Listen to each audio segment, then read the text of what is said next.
Hello. We are covering Mexican Americans during the Roaring Twenties. Maribel, nice to have you. All right. Are there any questions before I jump right into the assignment? Okay. So I'm going to share and get right into it. All right. So the 1920s, right? What a fascinating time. The material and economic changes that have been um, brought about uh, cultural ramifications. All right. So everything became commercialized by the 1920s. For the first time, the majority of Americans lived in or near a city of at least 2,500 population. And commercialization, like the world that we're accustomed to, with advertisement, with shopping malls, with being able to buy stuff on credit, being able to buy stuff through catalog. It was kind of their equivalent to online. All of that would become finally familiar to us today, all right, during the 1920s. The gross national product, the value of all goods that were produced, skyrocketed beginning in the 1880s and well, I wouldn't say culminated because there's still, I would say, arguably that it culminated in the 50s. Uh, but um, but things are really going to take off, continually take off up into and through the 1920s. Also, we had had progressivism and it had run full steam and it kind of had gone kaput by now. With progressivism, right? We had a couple presidents who claimed to be progressive, Teddy Roosevelt, Woodrow Wilson. Um, it was, they were not happy with the distribution of wealth. They felt like big corporations, big bankers, big businesses were the ones that were benefiting from industrialization at the expense of the common man. And so what they called for was bigger, more robust government from DC and in the states and local arena. And they wanted to hold big business accountable. They wanted to give a kind of counterweight to government and also to the people. All right. And in government, it was a combination of wanting experts in charge and wanting democratically elected reps accountable to the people in charge. So, they went after the trusts, at least symbolically, um, and broke up some of the trusts. They established the organizations whereby the big businesses had to turn in their information, their budgets, etc., into federal agencies to look and see if they were up to some kind of white collar crime. Okay. Um, unions, I don't know that unions really gained much power until around World War II. But nevertheless, their rhetoric was there, right? That they were there for the common man to help out the common man, etc. Um, you have social movements, right? Whereby they thought that the poor were in cycles of poverty for a reason. Not only systematic reasons that they blamed on the kind of laissez-faire economy, but also on the behavior, the fatalistic behavior of the poor themselves. So they fought against alcoholism, they fought against uh, prostitution, um, and other perceived vices that they thought that the poor were wasting their money on instead of trying to save up to try to, achieve the American dream. They had the settlement houses, whereby they would come into the neighborhoods and they would try to provide a myriad of services to the poor to try to give them a leg up, to try to give them help in achieving socioeconomic mobility, moving up the social and economic pyramid chain, if you will. So at any rate, the argument goes is that then it was at its height, arguably the end of the 1890s and the first decade of the 1900s. And by World War One, this alleged progressive president really flexed his muscles when it came to kind of um, restricting individual rights. They had some kind of dubious, constitutionally dubious laws at that time. One of them was the curtailment of our First Amendment rights during World War One. Um, they went in cahoots with the very corporations that they claimed that the federal government was against in the name of the people in providing them war materiel. And they got these big industries rich, even richer, by giving them these war contracts. So there was a bit of alleged, perceived hypocrisy in the presidency of Woodrow Wilson. And then he has this idea for a new world order of accommodation of all the major nations of the world to enforce classical liberalism, individual rights around the world, from tyrants leading countries to aggressive nations invading one another, etc. And he was outvoted. I mean, in fairness to the poor guy, Woodrow Wilson, it's not as if he dropped his rhetoric and dropped his plan when he went to Versailles, but he was only one man. And as you may remember, the war was from 14 to 18, and we didn't get involved until 17, till the end of the war. So, Clemenceau and these other guys of France and England are like, who do you think you are, Woodrow Wilson, coming here as, Johnny come lately and trying to tell us how to construct a new world order at the end of the war. So they didn't really listen to him, although they did initiate a League of Nations, but it was kind of a toothless tiger. The U.S. never joined it because the Republican senators and other opponents of Woodrow Wilson refused to ratify it. So at any rate, the argument goes is at the end of World War One and by 1920, the country had tired of progressivism, of trying to save the world, of trying to have a crusade against big business, of trying to tell the poor how to live, et cetera, et cetera. So at any rate, by 1920, it was more, they elected a guy that just was real kind of nebulous in his platform as far as what he claimed that he even stood for, in the form of, in the person of, gosh, his face is right in my mind. Um, I don't always forget his name, Warren G. Harding. So at any rate, he says, right, that we're going to get back to normalcy. We're gonna stop trying to save the world. We're going to stop trying to save the world internationally. We're going to become more isolationist, and we are going to let the economy do its thing and stop taxing people and stop having this robust government intervention against big business, et cetera, et cetera. And he and the business Republicans contended that what's good for big business is good for America, even though that quote comes from the 1950s. Um, but at any rate, so yeah, there was kind of deregulation over the economy, and and then also you have this new cultural movement of youth during the 1920s. Supposedly college participation tripled during the 1920s. The date of marriage went back years. And you have jazz music, you have the automobile, you have nightlife in the cities, and you have a growing disposable income, more employment amongst the youth, and more money to spend. So commercialization really took off, advertisement took off.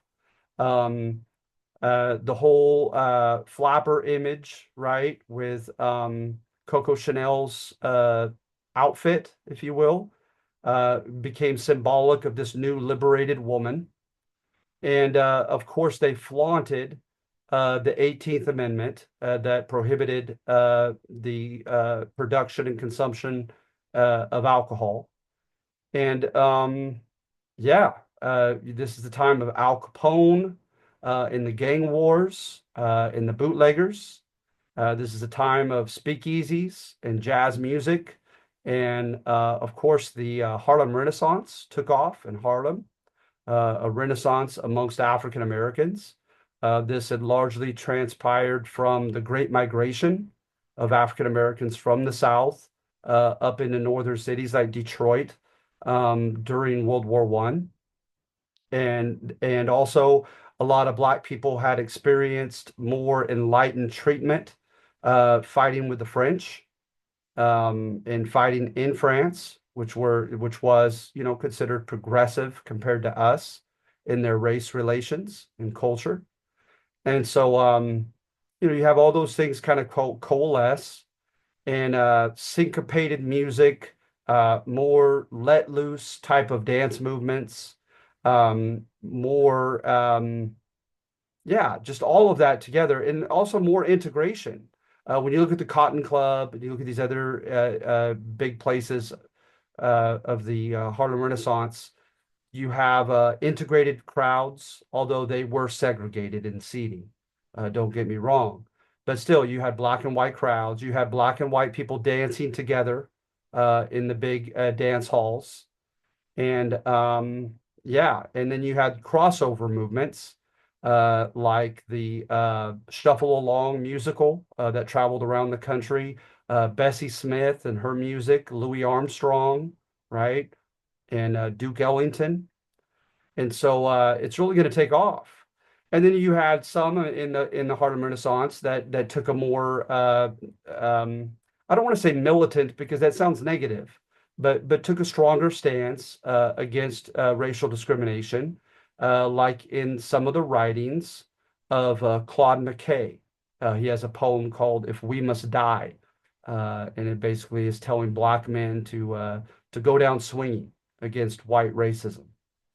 So at any rate, you had people that explored the trouble with identity amongst African Americans in the form of Langston Hughes and Claude McKay and Count Colin.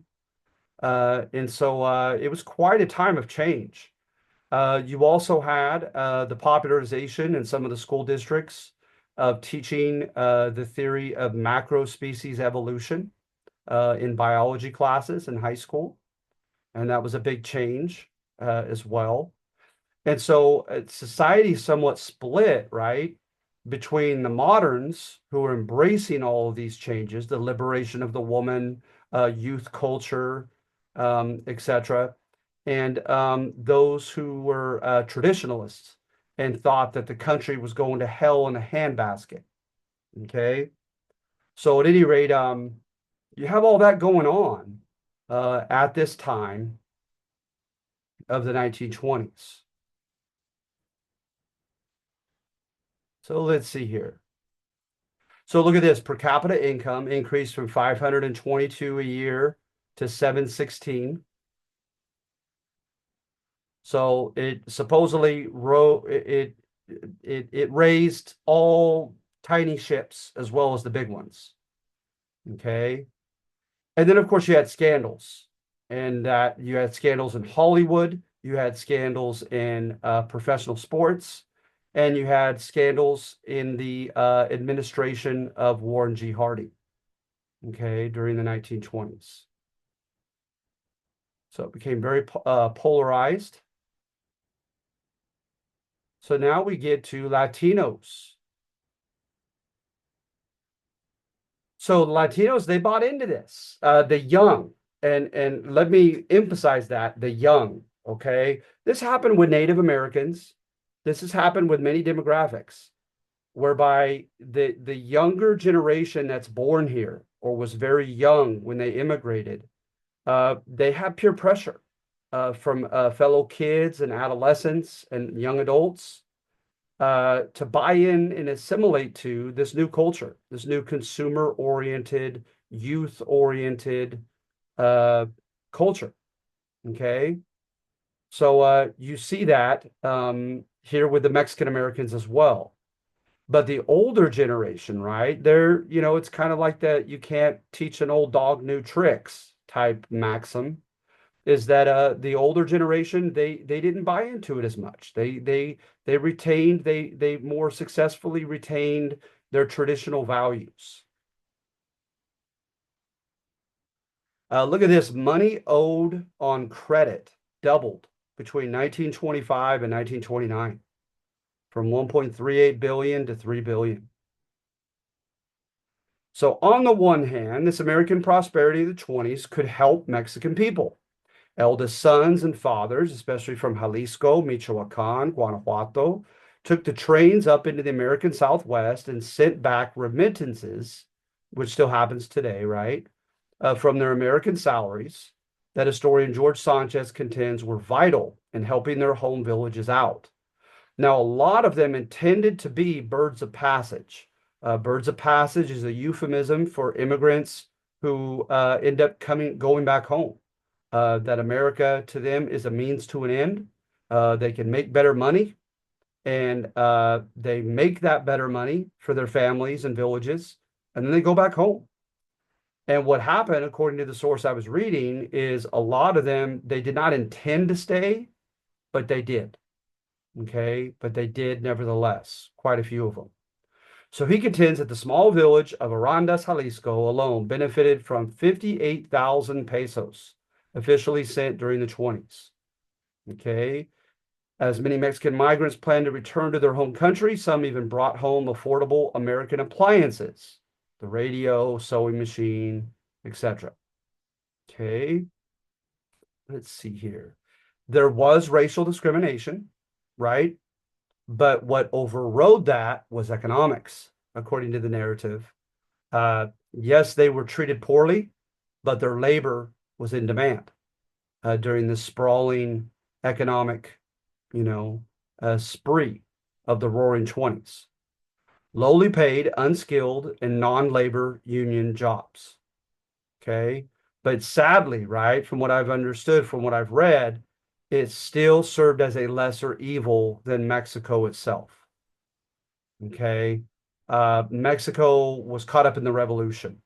They had the 30-year reign of Porfirio Diaz, and his was kind of like what we're describing here, a top-down industrialization process in Mexico that helped out the big hacendados and the big obrajes, the big factories, at the expense of the common people. And a lot of people worked as, as migrant farmers and at the very best, sharecroppers on someone else's land down in Mexico. And so they could earn a little more money up here. And as for Mexican women, economic and technological changes brought about the opening of new pink-collar jobs, jobs deemed appropriate for young women, like secretaries, sales clerks, telephone operators, etc. All right. And then I have here, rival Mexican armies were still ravaging villages as late as Alvaro Obregon's rise to the Mexican presidency in 1917, hence making life dangerous for young women down in Mexico, or rendering them family breadwinners as the men in their families had left to fight. And so the revolution was very disruptive to Mexico, economically, culturally, literally, infrastructurally. As you might know, different caudillos, different local regional leaders rose up. And once Porfirio Diaz was gone, they fought with one another over their own vision for Mexico, their own self-interest, their own power, etc.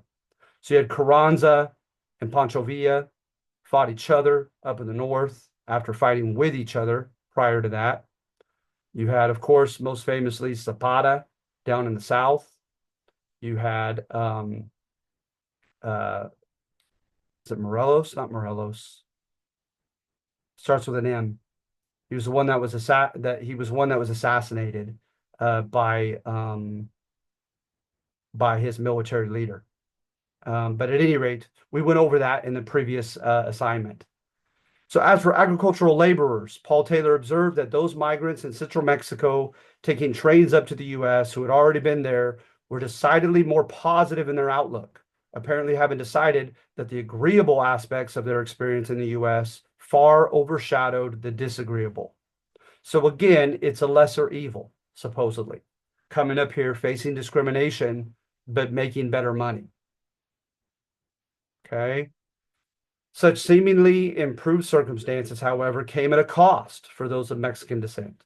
Time and distance between family members put strain on marriages, provoked anxiety, and could lead even to marital infidelity or abandonment. According to historian George Sanchez, while many Mexicans plan to experience circular migration, an alarmingly high number of migrants enjoyed cities like LA or could not muster the amount of money needed for loved ones to immigrate into the US and join them. Despite all the glamour and pull of fraternal organizations and establishments of recreation, states Sanchez, while Mexican immigrants were making more money than they had in Mexico, they often rented humble abodes, earned humble salaries, had inflexible demands from their employers, and hence could not muster the amount needed to facilitate a loved one's migration into the country, nor did many have the time off work to return to Mexico. All right. So I mentioned Rahel Galoob and Americans' Cult of Individualism. This is a young Jewish Russian girl who came with her father, and she began working with young American girls who were using their salaries to buy themselves nice dresses, to go out and enjoy nightlife, and she became envious. And so she asked her father, because this will all be written down and read by the public. She asked her father if she could keep a portion of her own salary. And the father made her feel horrible, horribly selfish and self-centered, reminding her of her sister and her mother, who were still back in Russia, and they were trying to earn enough money to bring them next into the country. And so she wrote about how these progressives and these others tried to tell her, you can go to school, you could go to work, you could, do things to rise and take care of yourself and get what you want. But the culture that she came from was communal, not individualistic. So that kind of, worldview divergence uh, created a great dilemma for Mexican immigrants, right? Who had Americans telling them, hey, take care of yourself, choose your career, go to college, etc. And the family's like, what about us? What about saving money for all the family, etc. Right? In traditional Mexico, one's life, behavior, beliefs, and identity revolved around the village, the church, and the family. Arguably, the most important authority figure in the village was a local priest. The German so-called higher criticism of applying modern methods of epistemology, how you get to know what you know, did not reach rural Mexico. In fact, basic literacy levels reached only 13% for rural Mexican women and 33% for their male counterparts in Mexico in 1910. This Mexican identification with the village and local priest, as well as the foreign industry introduced and elitism of the reign of Diaz, lent itself toward a libertarian distrust of figures outside the village. This provincial outlook, this localized outlook, okay, would be tested in the minds, hearts, and behavior of nearly 500,000 Mexicans who made the U.S. their new home in the 20s.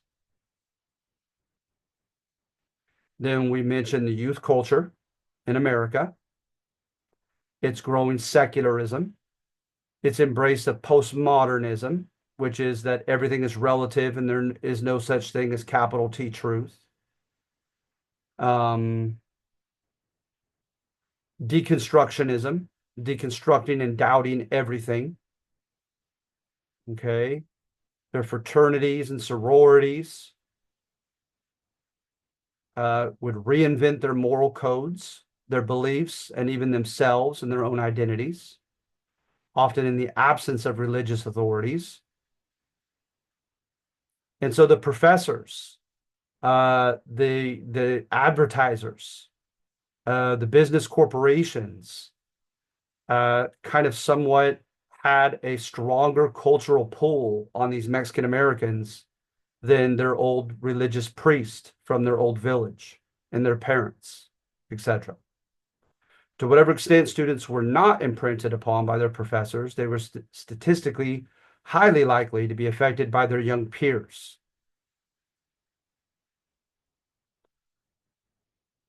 So they faced this onslaught of an American secular culture, urban culture, in LA, in Denver, in El Paso, and in San Antonio. They found employment in factories and shops, in mines and agricultural fields. And by the way, the 20s are the first decade whereby the Latinos are going to constitute the majority of migrant workers. Before that, it was Asians. The cities were where they were inundated with advertising, made them always desire to have more luxury goods. And they stressed personal fulfillment, instant gratification, consumerism, conspicuous consumption, recreation. Okay. So I said, urbanites of Mexican heritage as human beings had to be susceptible, like others, to this consumer culture bug. And then add to this the craze for Hollywood, the Harlem Renaissance, and you get Mexican Americans who are torn between their traditional worldview and a new host environment, tending to live primarily for pleasure and for themselves. All right. Granted, American communities of Mexican Americans near a big city were hit more thoroughly by this new youth culture than were their small town counterparts, right?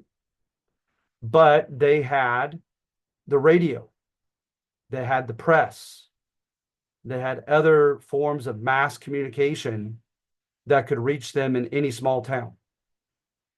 All right, movie theaters, etc. This is sad here. A piece of evidence suggesting such lies in the fact that many Mexican parents lamented their perceived loss of authority over the lives of their children after leaving their Mexican villages, and especially after moving to the US. Okay. It disrupted the patriarchal formation of their home. So daughters and sons, for that matter, began to marry based on love rather than who their parents wanted them to marry. Okay. I'm not saying that in and of itself is a bad thing, but it's one more instance of the loss of parental authority. Mexican daughters allegedly put up a symbolic fight against their fathers regarding dress and appearance. Some refused to wear rebosos. Others insisted upon wearing makeup and dressing in the fashion of Coco Chanel, like a flapper. Angelita V, for example, contended, the first thing I did was to bob my hair. Just cut it short, right? My father would not permit it, and I've wanted to do it for a long time. I will show my husband that he will not boss me the way my father has done all of this. And it didn't just stop at the aesthetic, right? With things of beauty. Many Mexican sons and daughters chose their own marriage partners and defied traditional norms of courtship and marriage.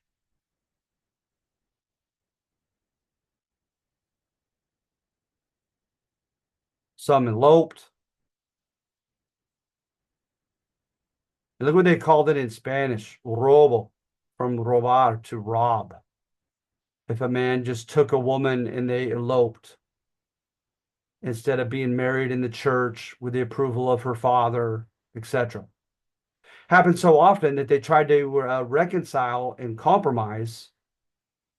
And they said that at that point, right, they would have a brother or a father of the male go to the woman's father and try to make peace by offering him gifts and telling him that they would get married again formally in the church, even though they had already done so. All right. Undermined patriarchy. And then some Mexican fathers try to compensate for that loss of authority and behaved with, quote, great cultural machismo. And sometimes, sadly, that led to alcoholism, domestic abuse, etc.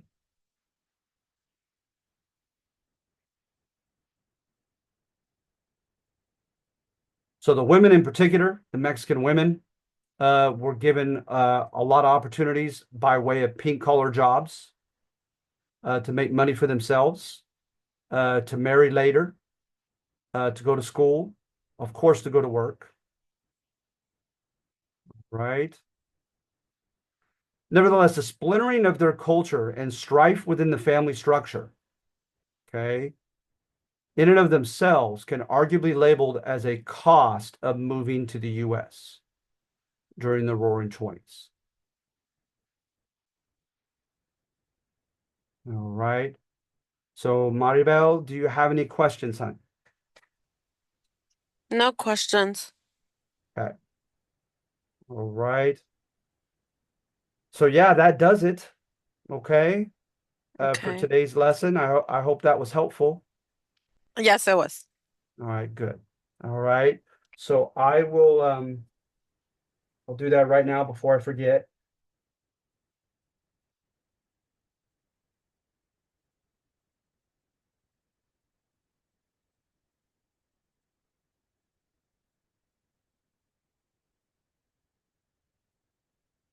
All right, you'll get your extra credit for this, okay, Maribel?